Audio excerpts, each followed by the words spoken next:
12 na po ng tanghali at One Balita Pilipinas na. Chinky, maganda bang negosyo ang travel and tours? Paano ba pasukin ito? Kung kayo interesado, tapusin nyo tong video na ito.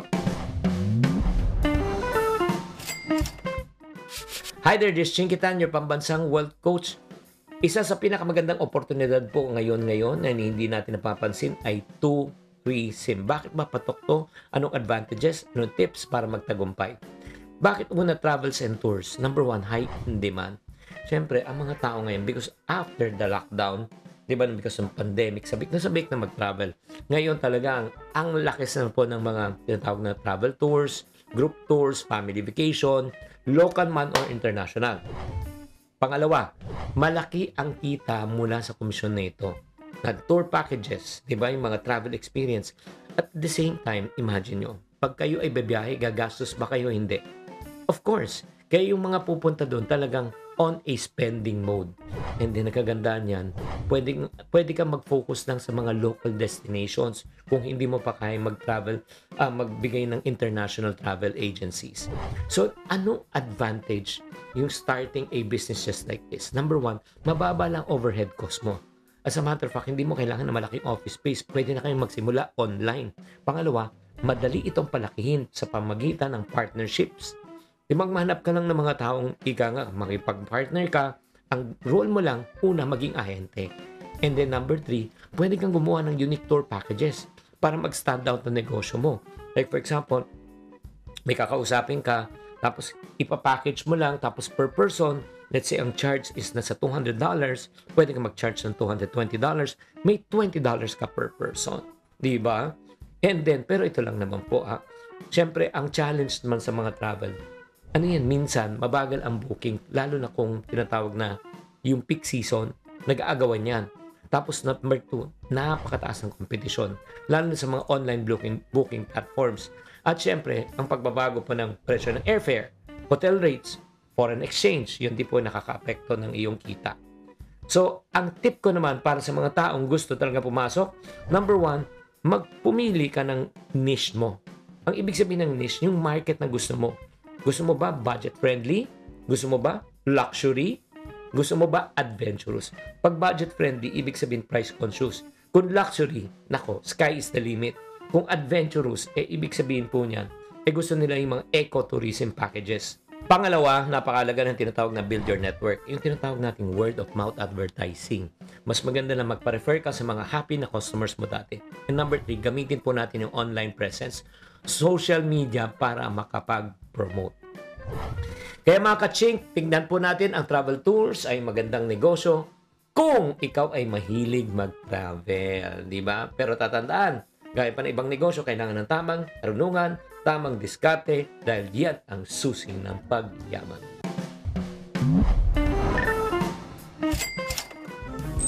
Buena mano sa ating One Balita Pilipinas ngayong Miyerkules. Aktres na si Neri Naig Miranda, nakatakda na raw palayain mula sa bilangguan. Hihingi tayo ng update mula mismo sa BJMP.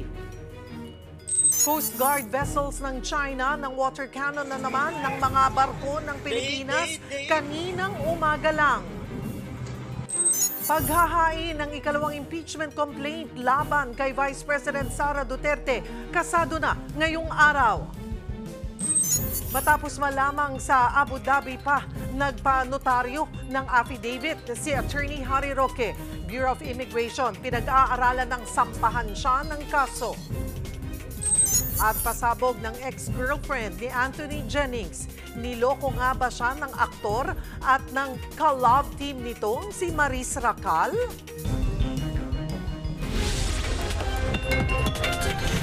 Balitang mainit-init pa!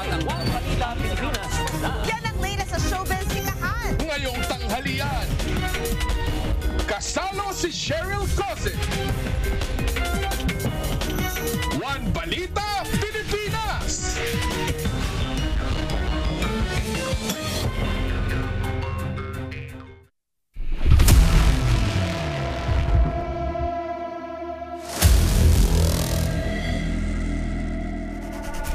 Magandang tanghali, Luzon, Visayas at Mindanao, kinundena ng Philippine Coast Guard ang panibagong insidente ng matinding panghaharas sa kanila ng mga barko sa Bajo de Masinloc o Scarborough Shoal kanina.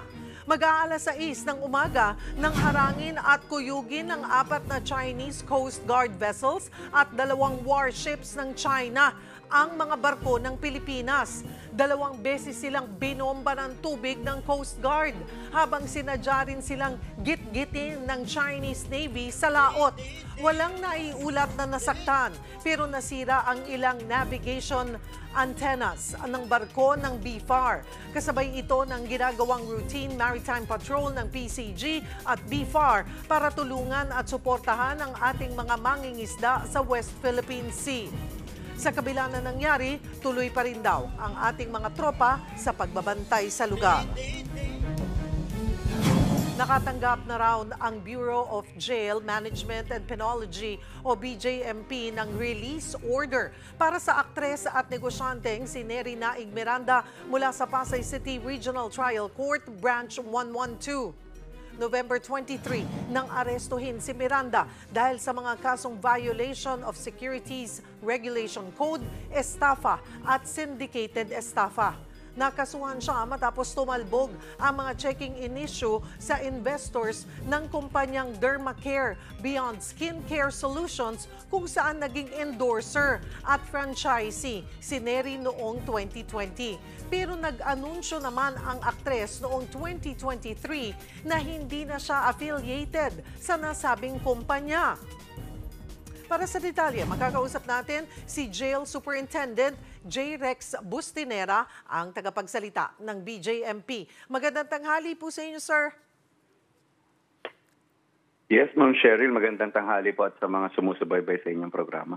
Kailan niyo po natanggap itong release order kay Neri Naig Miranda? Ano po ang nakasaad dito? Natanggap po namin ang release order ngayong Miyerkules, December 4, bandang alas 10 ng umaga. At pinapalaya na nga po si Miss Neri Miranda dito sa kanyang kasong syndicated estafa ng Branch RTC 112. So yun lamang po, release order po natanggap na namin. Ganun lamang po kasimple. Wala pong nakasaad. Kasi hindi po ba non-bailable pag sinabing syndicated estafa? Yes po, non-bailable po ito and of course hindi po siya nag-file ng bail. Ang release po ito ay kaakibat nung kanilang pag-file ng motion ng kanyang mga abogado tungkol sa kanyang pagkaka-aresto. Bagamat tuloy pa rin naman po yung kaso niya, pero for this matter po, hindi na po siya ipapakulong sa Pasay City Jail dahil po doon. At ito po, basta kayo po ay tatanggap lang at susunod doon sa release order. Yes, ma'am, correct. At sumusunod lang po ang BJMP kung anong ipag-uutos ng korte. At in this case po, dahil may release order siya, papalayain po namin after the verification and pag-check ng mga documents. How long will that take, yung sinasabi niyo pong verification? Within the day po or within few hours ay marirelease na po si Neri? Yes, within the day, ma'am, we will see to it. Kasi kailangan din naman nating i-check kahit naman sino pong nakabilanggo. Hindi tayo pwede magpalaya na may mga pending case o pending warrant for their detention. At bawal po kasi sa rules namin yan. Once po ito, kanina pong natanggap nyo at 10 o'clock, paano po ba yung proseso? Agad nyo pong ipinaalam kay Neri? Ano po ang kanyang naging reaksyon? I believe, ma'am, alam na po ng kampo nila ito kasi ang court order po ngayon is digitally communicated na. So with both parties, BJMP at copy furnish naman po yung lawyers na. So we believe informed na po. And of course, in-inform na rin po namin ang si Neri and then kasi ipaprocess po yung kanyang release. Nitong nakaraang mga araw ay nasa ospital si Neri matapos nga po siyang mapagbigyan ng medical furlough. Kumusta na po ang kanyang kalagayan? So far, ma'am, undergoing pa rin siya ng medical evaluation. Nasa hospital pa rin siya. And ito nga po, with the release order, doon na rin namin isi-serve ang kanyang release order. And kung ma-implement namin within the day, doon na rin po siya lalaya. Kasi wala pa rin naman pong discharge from the doctors.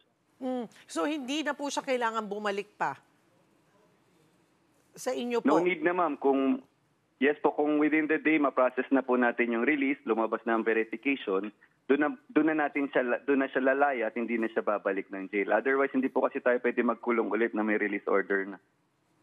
Marami pong salamat for the update, Jail Superintendent J. Rex Bustinera ng BJMP. Siyama ang sugatan sa karambola sa Davao City ang jeepney na nang-araro ng ilang sasakyan na walan daw ng control sa minamaneho dahil hindi kumagat ang preno. Yan at iba pa sa pagbabalita ni Bril Montalvo. Nag-aabang ng masasakyang jeep ang lalaking ito sa MacArthur Highway sa Davao City pasado alas 4 ng hapon nitong Martes. Nagbagal naman ang mga sasakyan dahil sa traffic, pero isang paparating na multicab ang natumbok sa puwitan ng isang humaharurot na jeepney. Nahagip din ang lalaking nakapula na mabuti na lang at hindi napuruhan. Agad sumaklolo ang mga tauhan ng 911 emergency team at isa-isang nilapatan ng paunang lunas ang mga pasaherong nasaktan. Ang ibang pasahero nakaupo na lang sa gilid ng daan habang iniinda ang sakit. May bakas din ang mga dugo sa loob ng pampasaherong multicab. Sa imbestigasyon, mabilis ang takbo ng jeep nang mawalan umano ng kontrol sa manibela ang driver.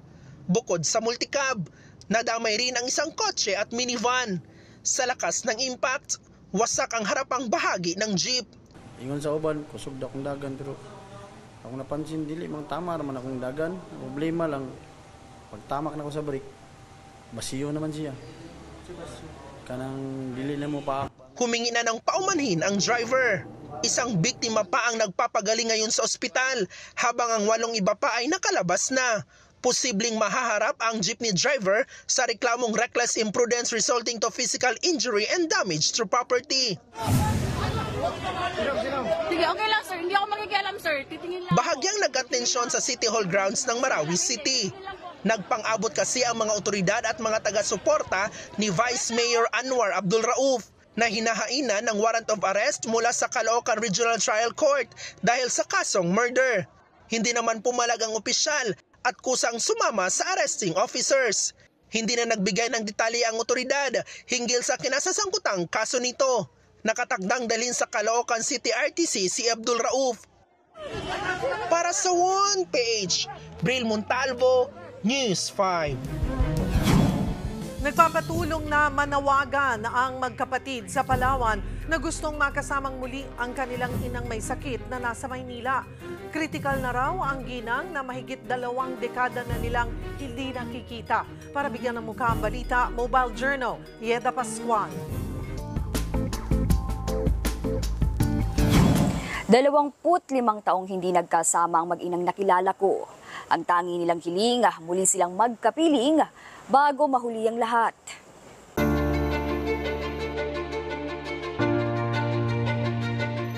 Taong 1999, nawalay si Lizelle at ang kanyang ate Mildred sa kanilang nanay Gloria at 8 kapatid. Mula Maynila, nakipagsapalaran sila sa Palawan. Ang aking asawa ay may karamdaman din po nung panahon na yun.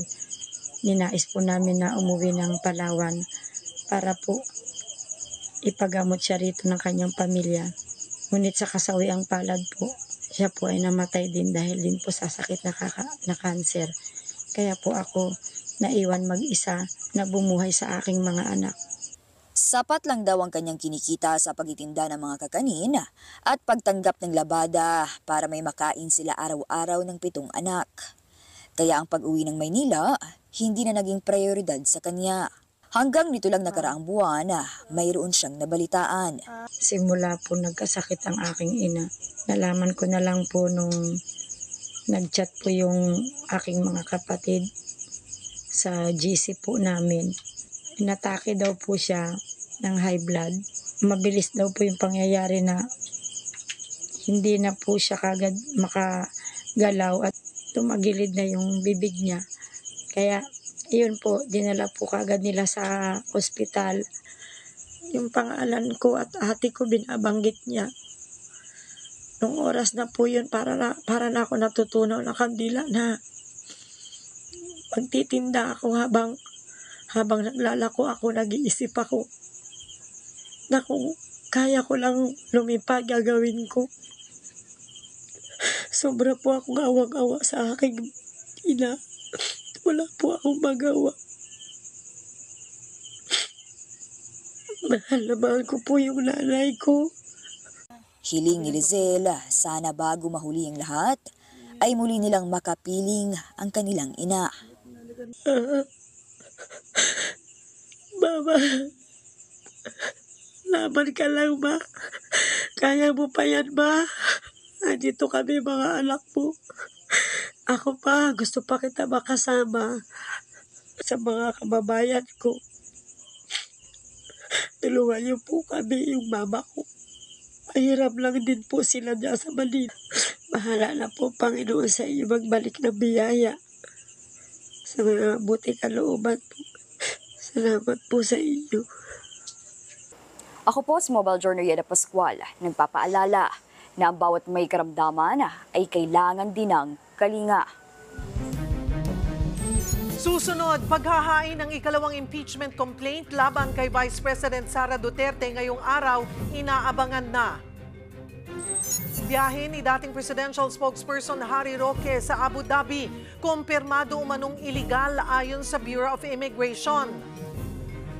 At Maris Racal nag-turn off ng comment section sa Instagram matapos ang revelasyon ng ex-girlfriend ni Anthony Jennings.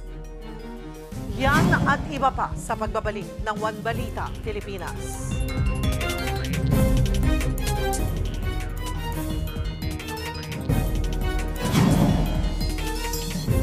Sa Enero pa ang pista ng Nazareno pero sinimulan na itong paghandaan ng simbahan ng Quiapo.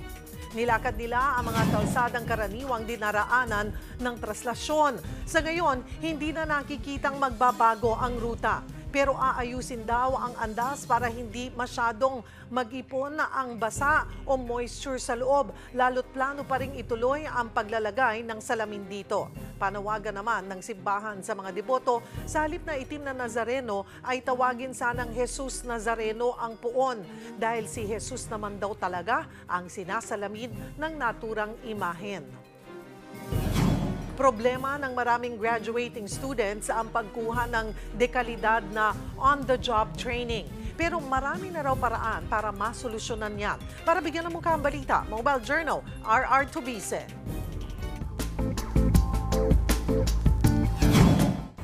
Graduating ka na ba? Nakapaghanap ka na ba ng OJT? Kung hindi pa, may nahanap akong online platform na baka makatulong. Taon-taon, libo-libo ang nagsisipagtapos sa kolehiyo. Pero marami rin ang nacha-challenge sa paghahanap ng on-the-job training o OJT. Meron din mga nakapag-OJT naman, pero kulang ang natatanggap na training. Kaya naman, isang Pinoy ang bumuo ng OJT Connect. Isa itong online platform kung saan maaaring mag-apply sa mga kumpanya abroad. Nais daw ng founder na solusyonan ang job mismatch sa bansa. Ang bonus pa, lahat ito ay 100% remote. Target daw kasi talaga nila ang mga estudyante mula sa mga probinsya. Our main goal is to provide relevant work experience for individuals, because we feel that relevant work experience is crucial in order to attain, proper employment that's relevant or that goes in line with what you studied. And we also want to untap that hidden talent within our workforce that the world hasn't seen yet. Simple lang ang pag-sign up. Pumunta lang sa website at sagutan ang form. Instant, may access ka na sa nag-offer ng internship. Sa ngayon, aabot na raw sa 12,000 ang nag-sign up sa kanilang website. Ang mga ito ay galing sa iba't ibang probinsya ng bansa, gaya ng Pampanga, Quezon, Bicol, Lanao del Norte at iba pa. Isa si Joseph Sereño mula sa Cebu ang natulungan ng online platform. Katatapos lang niya ng kanyang master's at pangalawang bachelor's degree. Nung una, OJT experience lang daw talaga ang hanap niya. Pero nagulat daw siya na ang inalok sa kanya ay rektang trabaho na bilang social media manager ng isang kumpanya sa Amerika. OJT Connect gives me that platform, gives me that opportunity na makilala ko yung mga international companies. It's more of flexible hours, it's more of remote work, it's also more of financial stability at the same time. Pero hindi lang daw para sa mga estudyante ang OJT Connect. I decided, let's have this be open also for alumni and those who are looking to pivot their career. Because you don't, in a sense, in order to change the dynamic of a workforce, you have to include everybody. Sa hirap ng buhay ngayon, diskarte ang tunay na sukatan lalo na kung trabaho ang pinag-uusapan. Sabi nga ni Sir, ang husay ng mga Pinoy deserve na makilala worldwide. Mobile journalist RR Tubisi po, hatid ang mukha ng balita.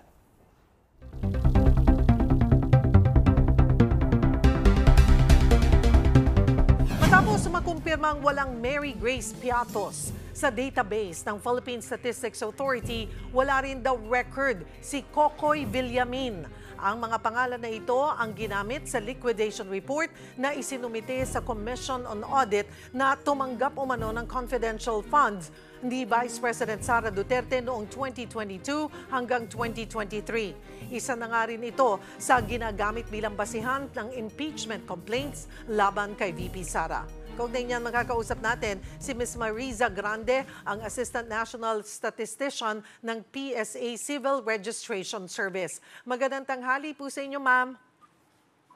Magandang tanghali, Cheryl, at sa lahat po ng nakikinig sa atin ngayon. Ma'am, kapag po sinabing walang records po sa inyo, ibig sabihin gawa-gawa lamang po ba ang pangalang Mary Grace Piatos at Kokoy Villamin? Ang ibig pong sabihin na nag-issue po kami ng negative certification sa PSA ay wala po siyang birth record, wala din po kami nakita na marriage, at ganoon din po, nag-try din po tayo sa death. So, yun lamang po, no, Ma'am Cheryl, wala pong record sa PSA. Yun ang ibig sabihin nun. So, okay.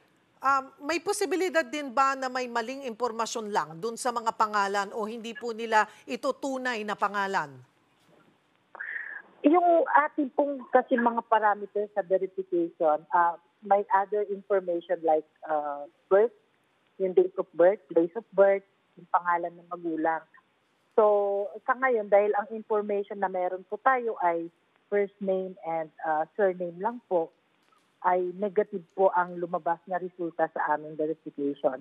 So, may mga posibilidad po na posible bang walang record sa PSA or iba yung pangalan.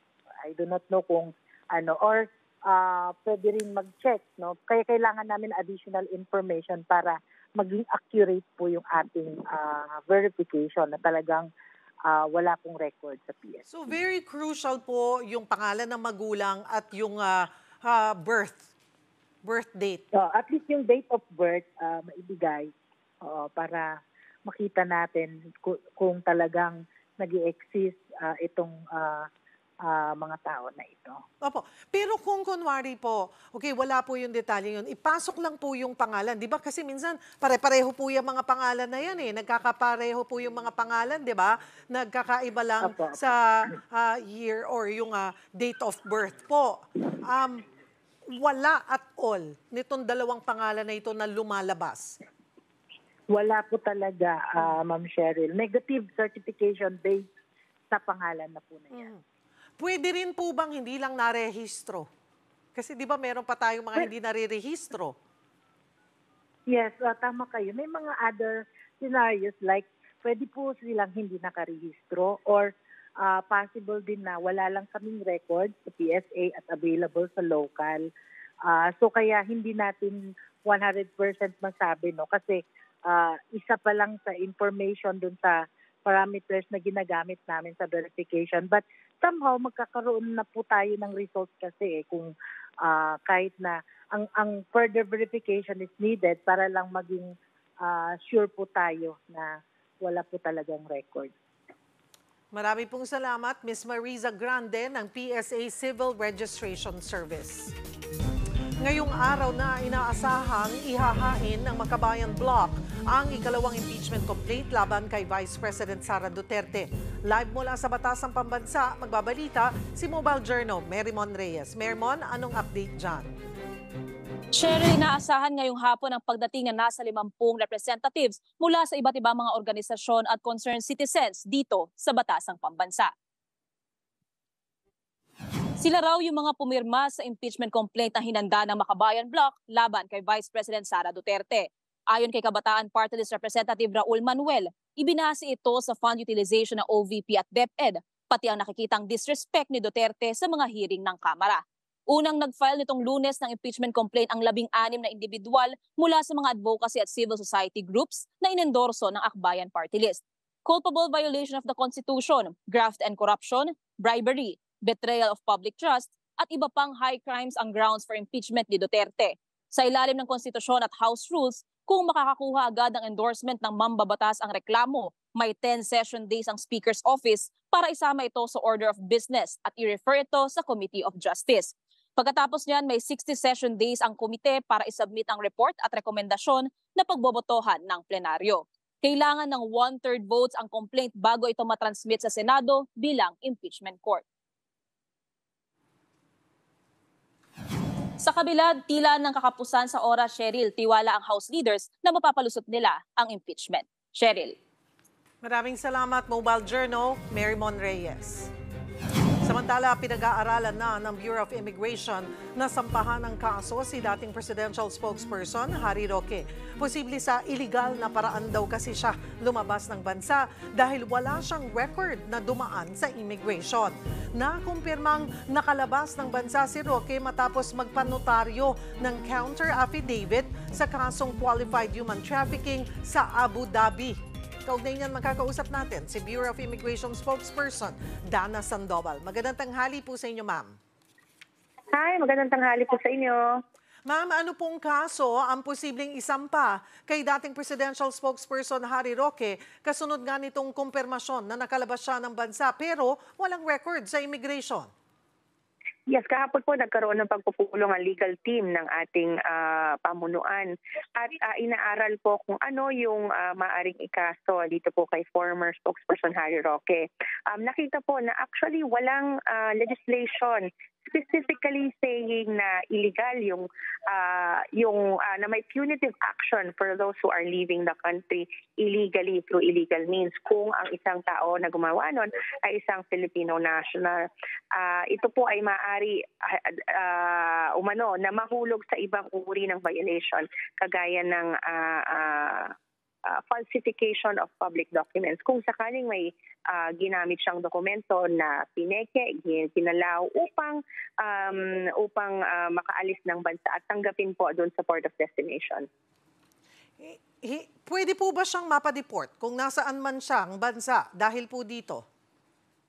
So, sa ngayon po, wala pa siyang cold departure order, wala pa siyang warrant of arrest. Siguro po, once gumulong ang kaso niya dito po sa ating mga korte at magkaroon po siya ng warrant of arrest, then saka po yan maaaring ipasok sa Interpol Red Notice upang mag-take action ang other governments. Nung lumabas po itong nagpanotaryo nga po siya sa Abu Dhabi, may action po bang ginawa dito ang Bureau of Immigration?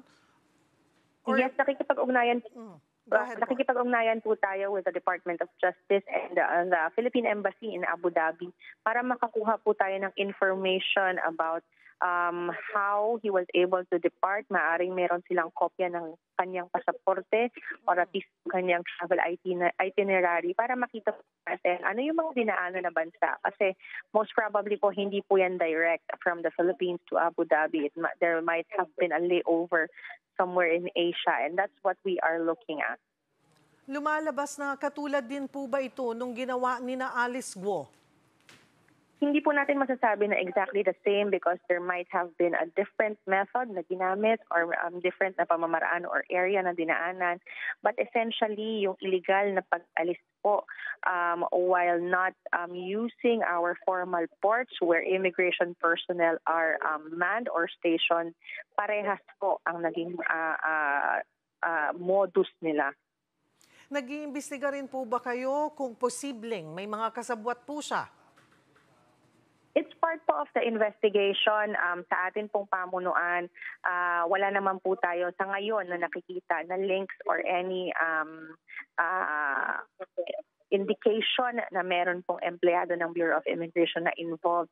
But we are also investigating that there might be other people who might be involved in facilitating her sis travel. Kasi ito po ay hindi kayang gawin ng isang tao lamang na basta na lang sasakay ng kung ano, eroplano, barko, o kung ano pa man at aalis ng bansa. It has to be arranged by someone. There's so many preparations when it comes to this. Kaya definitely po, he was aided by unscrupulous individuals sa pag-asikaso po nitong pag-alis niya via illegal. Ma'am, wala po siya sa hold departure, wala po siyang hold departure order. Pero nasa listahan po siya ng lookout bulletin. Tama po kayo dyan. Wala po siyang hold departure order, wala po siyang warrant of arrest. Pero nasa lookout bulletin po siya, na listahan. That's right. Ang lookout bulletin po, ang instruction sa ating mga tauhan is to monitor his travel kung siya po ay makita na aalis o babalik po na siya. Okay. Ganun lamang po ang ibig sabihin ng lookout bulletin, yung pong kung nasa lookout bulletin po.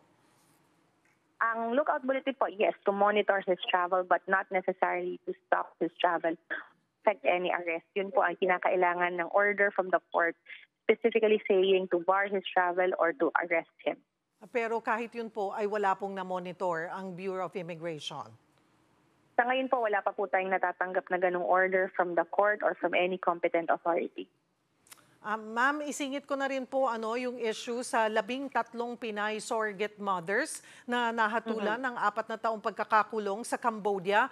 Base po sa inyong record, ano po ang hawak na dokumento ng mga Pinay na ito nang lumabas po ng bansa?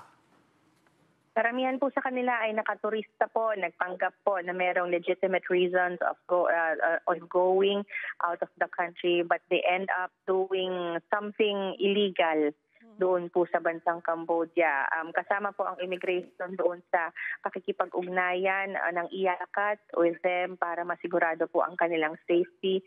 And tuloy-tuloy po yung ating monitoring dito and yung pakikipag-coordinate natin para maibalik po sila ng maayos dito. Dahil ito po, sa tingin natin, although sa bansa po nila doon ay may violation itong mga to. Tayo po dito sa Pilipinas, tinuturing po natin silang mga biktima dahil napao po sila dito sa illegal po na pamamaraan ng pagtatrabaho abroad.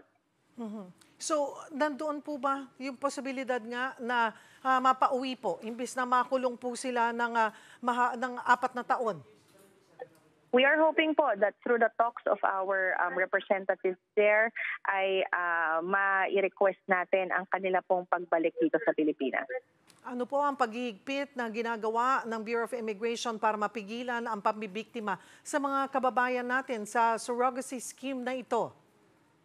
Alam niyo, Ms. Cheryl, tuloy-tuloy pa rin, nakikita pa rin natin yan hanggang ngayon sa ating mga paliparan. May mga nabibiktima pa rin kasi no-offeran sila ng magaganda. The last one that I read was 500,000 pesos for sa kanya for completed pregnancy. That's why we want people to know that this is happening and this is being done online. They have very good offers, parang nakaka-attract yung kanilang mga offers. Pero ito po ay isang scam, ito po ay isang pamamaraan upang maloko ang mga kababayan natin sa ganito pong uri ng trabaho at it ends up ng ganyan po, nagkakaroon ng problema ang ating mga kababayan sa ibang bansa. Marami pong salamat sa oras. Immigration spokesperson Dana Sandoval. Sa iba pang balita, binawi na ni South Korean President Yoon Suk Yeol ang idiniklara niyang martial law kagabi. Isinailalim sa batas militar ang buong South Korea dahil umano sa banta ng komunismo mula sa North Korea. Paliwanag ni Yoon, kontrolado na ng mga taga-oposisyon ang parliament at nakikipagsabwatan ang mga ito sa Pyongyang. Agad naman itong kinontra ng halos 200 mambabatas sa pamamagitan ng botohan. Kaya napilitan si Yoon na bawiin din ang martial law kanina. Inabisuhan naman ng Philippine Embassy sa Seoul ang mga Pilipino roon na maging kalmado at umiwas sa gulo. Patok na negosyo ngayon ang paglilinis ng sapatos, lalo na yung mga collector's item. Kaya naman, nag-level up na rin ang pamamaraan niyan. Para bigyan ng mukha ang balita, Mobile Journal, Ivan Tarinque. Ngayong maraming nahuhumaling sa sneakers, tumataas din ang demand para sa shoe cleaning services. Ang siste ngayon, pangmalakasan na, hindi na mano-mano kung maglinis ng sapatos. Isang shoe cleaning business nga sa Caloocan ang nag-level up sa paggamit ng high-tech na mga makina, kabilang na ang advanced shoe cleaning machines at UV sterilizers. 80,000 pesos ang presyo ng bawat makina. Ngunit, sulit daw ito dahil mas mabilis at less ang pagod sa bawat linis. Kaya kung dati, 4 hanggang 5 lang na pares ng sapatos ang nalilinis sa isang araw. Ngayon, kahit isang dosena, kaya yan. Biruin mo, sa isang araw makakapaglinis kayo ng 10-12. Minsan pag ganadong-ganado ka pa, pwede pa lumagpas pa dun. Pero detalyado at maingat ang proseso. Bawat bahagi ng sapatos ay dumadaan sa iba't ibang brush ng makina para masigurong malinis nang hindi nasisira ang materyales. Pagkatapos ito, isinasalang ng sapatos sa UV machine para patuyuin at tanggalin ng bakterya na nagdudulot ng amoy at amag. Nadidisinfect niya yung shoes. Napapatay niya yung mga possible na maging fungus. Pag nadaan siya sa UV, pwede mo na siyang i-store na hindi siya kagad aamagin. 350 hanggang 500 pesos kada pares ang presyo ng deep cleaning at kadalasan natatapos sa loob ng 1 hanggang 3 araw. Patuloy lang ito na sa tulong ng teknolohiya. Ang simpleng negosyo tulad ng shoe cleaning ay maaaring maging isang matagumpay na kabuhayan. Mobile Journal, Ivan Taringki po, hatid ang muka ng balita.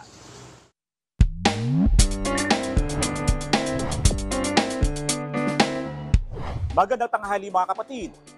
Hinihikayat ng ilang mambabatas na gawin ng hanggang alas 12 ng hating gabi ang biyahe ng tren ng LRT at MRT. Lalo raw ngayon, naramdam na ang holiday rush. Pero kung ikaw ang tatanungin kung libre ang lahat ng transportasyon, saan mo gustong magpunta ngayong Pasko? Tara, samahan niyo ako at magtatanong tayo dito. Saan? Baguio lang, Baguio. Bakit doon? Siyempre, malamig ang klima doon eh. Madaming magandang puntahan doon eh. Siguro pa sa Palawan, kasama mga anak ko. Kasi para unwind. Kasi syempre, busy rin sila sa school, nakaka-stress. So yun po, sa Palawan, kasama sila. Boracay na lang para makapag-unwind. Bakit? Stress? Nakakapagod. Probinsya sa Quezon Province. Bakit doon? Kasi nandun yung magulang ko, mga kapatid ko. Para sama-sama na rin, masaya. Ako ang inyong hani ng bayan, ang tunay at nag-iisang pantanggal umay sa pananghalian.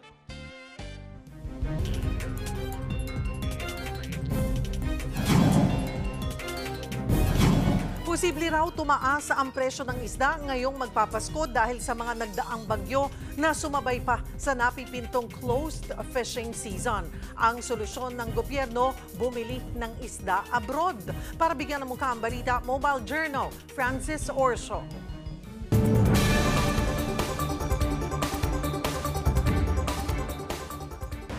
Panahon na naman ng fishing ban sa bansa at kasabay niyan ang kinukulang pang supply ng isda dahil din sa magkakasunod na bagyo. Kaya ang gobyerno, no choice daw kundi mag-angkat abroad. 2 linggo matapos ang magkakasunod na pagtama ng bagyo sa bansa, mas lalo pang naramdaman ang epekto nito sa kinukulang na supply ng isda. Dagdag pa ang ipinatutupad na fishing ban ngayong panahon ng closed fishing season. Paliwanag ng grupo ng mga mangingisda na pamalakaya, ginagawa taon-taon ang pagbabawal sa pagpalaot at paghuli ng mga isda. Karaniwang mga isdang tamban o sardinas, galunggong at matambaka ang bawal hulihin. Ginagawa natin yung close season para makapangitlog yung mga isda para maging sustainable, no? Yung supply natin. Ang problema, paniguradong tataas ang demand ng food products gaya ng isda ngayong papalapit ang holiday season. Kaya aminado ang Department of Agriculture, umaasa tayo ngayon sa pag-aangkat ng isda sa ibang bansa. Nakapag-import na tayo, nakapag-issue na ng 30,000 metric tons sa paunang utos at ngayon ay posibleng madagdagan para masigurado natin pa yung supply, lalo na ngayon at close fishing season. Pero hiling ng grupong pamalakaya, sana ay hindi kasama sa fishing ban ang mga maliliit na mangingisda. Hindi naman daw kasi sila ang dahilan ng overfishing, kundi ang mga naglalakihang commercial fishing vessels. Dagdag pa ng grupo, hindi rin makatarungan ang pag-aproba ng DA sa karagdagang pag-angkat ng 8,000 metrikong toneladang isda. Paliwanag nila, sobra-sobra raw ito. Yung 4 na magkakasunod na bagyo, 2,000 tonelada yung nawala, no, na hindi natin nahuli. Pero sabi nila dahil dito, kailangan natin mag-import 8,000 metriko tonelada. Anong dapat yan? Kung losses lang naman para punuan, bakit kailangan lagpas-lagpas ng ating i-import? Maapektuhan daw nito ang kita ng mga maliliit na mangingisda dahil mapipilitan silang ibenta ang kanilang huli sa paluging presyo. Sa ngayon, sa kabila ng paunang importation ng galunggong nito lang Nobyembre, hindi pa rin bumababa ang presyo nito sa merkado. Ang presyong 260 kada kilo noong Oktubre, ganyan pa rin ang presyo hanggang pagpasok ng buwan ng Disyembre. Nakatakda namang dumating sa buwan ng Enero ng susunod na taon ang higit 8,000 metric tons ng imported na isda. Ang tanong, ngayong magpapasko na, kumusta kaya ang magiging presyo nito? Mobile journalist Francis Orso po, hatid ang mukha ng balita.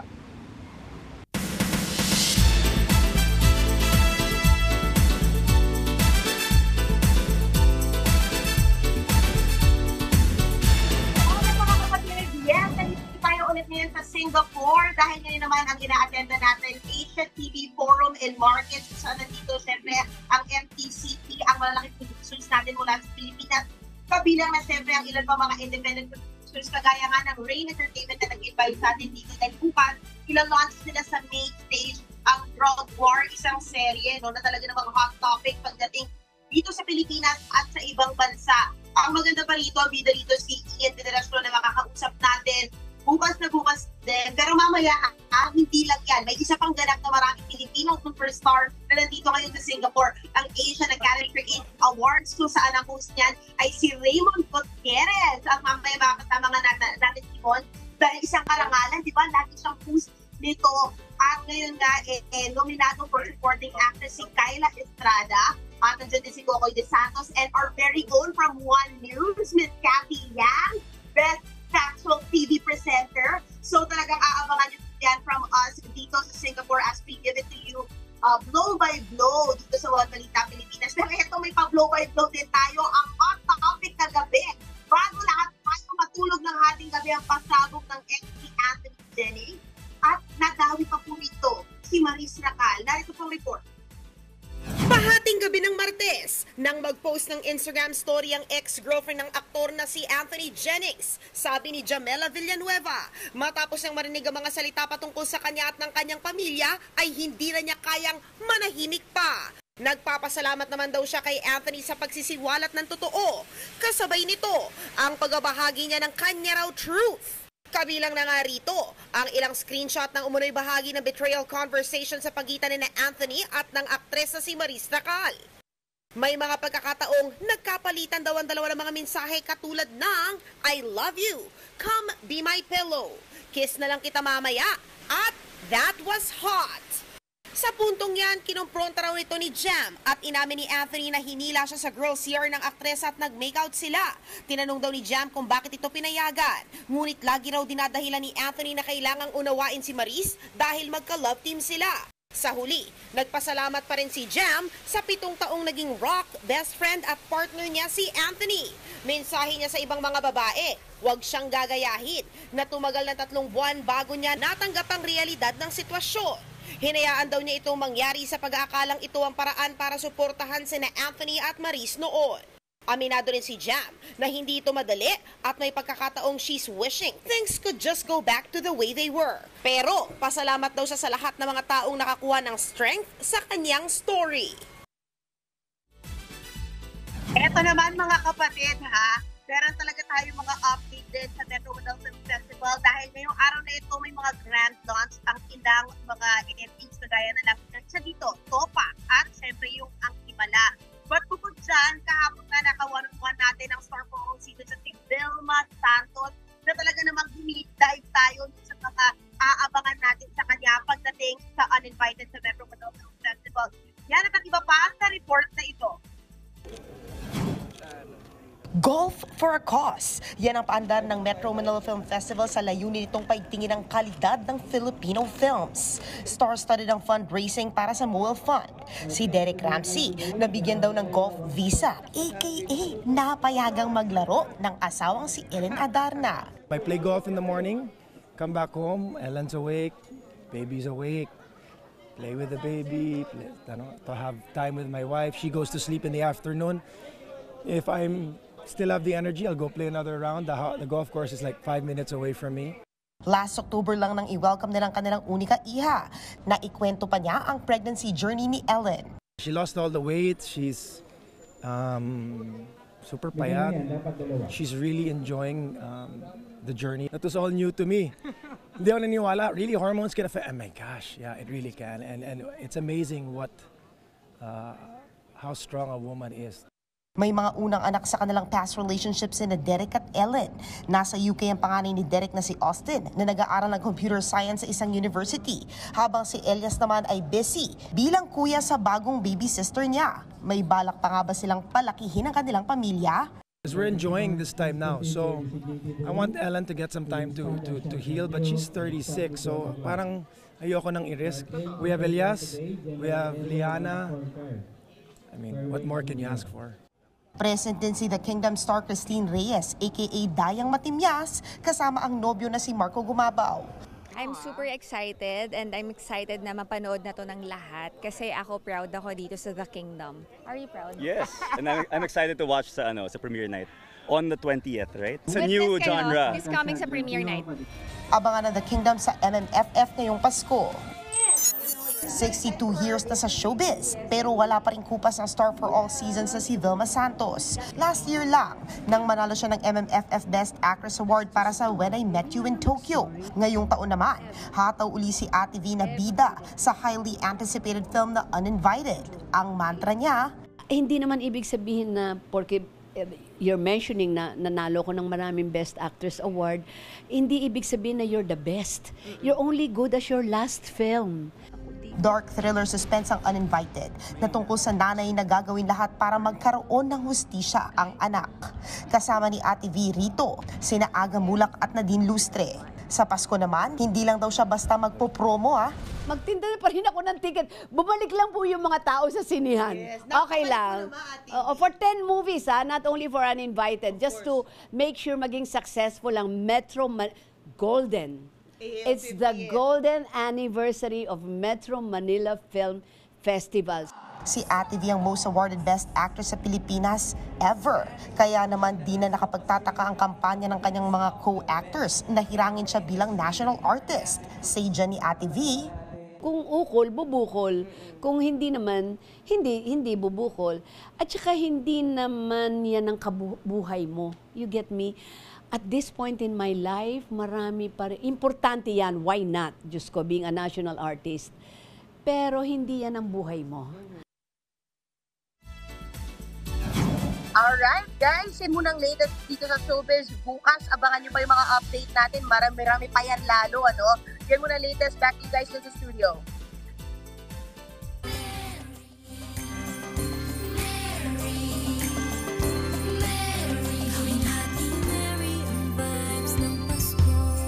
Sa mga taga Davao City na naghahanap ng pampameri ngayong Pasko, patok po ang isang resort dyan na mala Christmas Candyland daw ang mga dekorasyon. Magbabalita si Bril Montalvo. Ngayong magpapasko, agaw pansin ang isang resort sa Barangay Eden dito sa Davao City. Ang Nature Park at Inland Resort kasi nila, napuno ng mga magaganda at makukulay na Christmas decor. Pagpasok pa lang, ramdam na ang Christmas spirit sa mga nagkikislapang pampailaw at Candyland-inspired Christmas ornaments. Bida rin ang 45-foot Christmas tree na gawa mismo sa pine tree at hitik na hitik sa dekorasyon. Picture perfect din ang Pasko feel sa kanilang tunnel of lights. Hindi lang ang mga Christmas decors ang pwede ninyong ma-enjoy dito sa lugar. Kasali na rin ang mga Tagaytay na weather dito. Kaya naman, ang mga bisita mula sa isang LGU, pinili na dito mag-seminar. It's very refreshing, and away from the city. So hindi siya masyadong busy and conducive talaga for trainings and seminars. Ayon sa pamunuan ng Eden Resort, nakagawian na nilang i-transform ang kanilang resort tuwing magpapasko. Every Christmas, we open it with a Christmas lighting ceremony. So it symbolizes the Christmas season. So for this year, aside from the Candyland Village, we have incorporated the items or the materials found here in Eden. Sa mga gustong bumisita, magtatagal hanggang Enero ng susunod na taon ang kanilang Christmas theme. Para sa 1PH, Bril Montalvo, News 5. Sa mga namimili naman ng pamporma para sa Pasko, abay patok po ang mga tiyangge sa Taytay Rizal. Ang tanong, ilang outfits kaya ang kakasya kung ang budget mo ay 500 pesos lang? Yan ang sinubukan ni Mobile Journal, Merimon Reyes.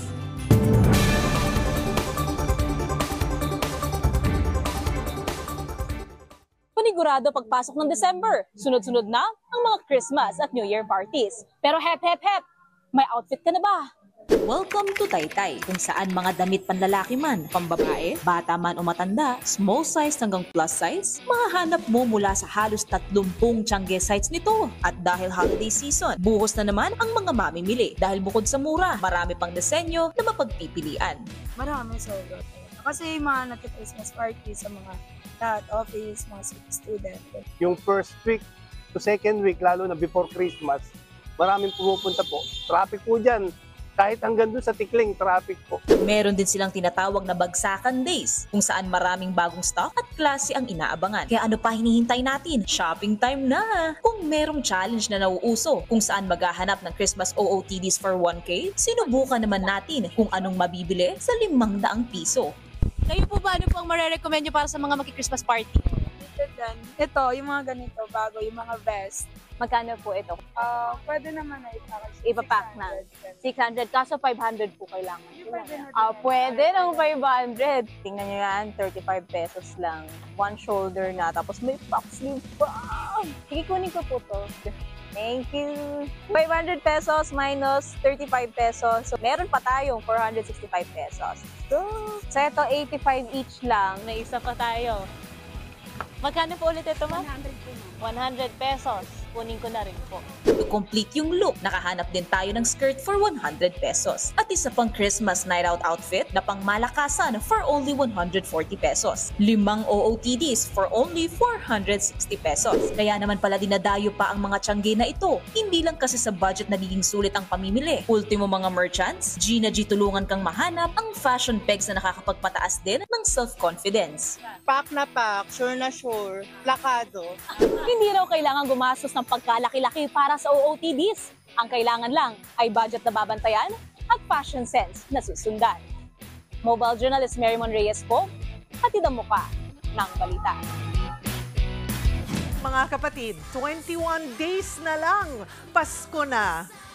At yan po ang mga bumabanderang balita at public service sa inyong tunay na kasalo sa tanghali hanggang bukas. Dito sa Balita magpapabusog sa inyong kaalaman. Ako po si Cheryl Cosim. Kami ang 1PH, teleserbisyo para sa Pilipino.